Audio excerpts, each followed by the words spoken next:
Édifiant. Avant de développer ces titres, un événement musical sans précédent. Suite à l'annulation de leur tournée en Australie, puis aux Pays-Bas, après le décès de la compagne de Mick Jagger, les Rolling Stones ont décidé de rajouter une date avant leur concert du Stade de France du 13 juin.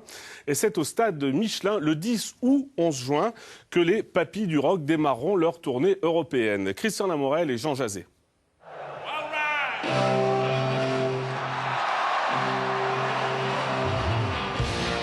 Les deux accords les plus connus du rock planétaire résonneront bientôt dans les travées du Michelin. Les Stones, qui depuis 50 ans surmontent les épreuves et transcendent les modes, ont pris tout le monde à contre-pied en décidant de donner leur premier concert français à Clermont. Un événement rendu possible grâce au travail de fond de l'équipe de la coopérative de Mai. C'est magique, c'est la notoriété du stade, c'est le travail de la coopérative de Mai. Bon voilà, c'est un mélange de plein de choses, de bonnes relations avec les producteurs, voilà, et peut-être des artistes d'une manière un peu décalée, etc. Et puis bon, une grande admiration des Rolling Stones pour le rugby et notamment cette grande équipe qu'est la SM.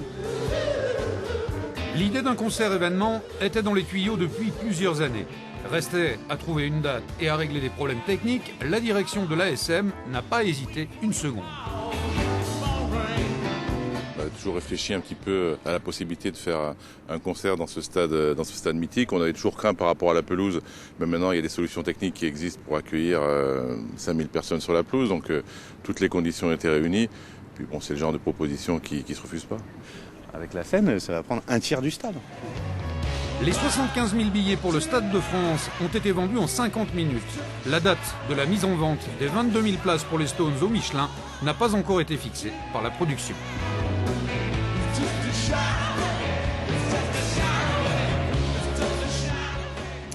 Voilà, concert 10 ou 11 juin, ce n'est pas encore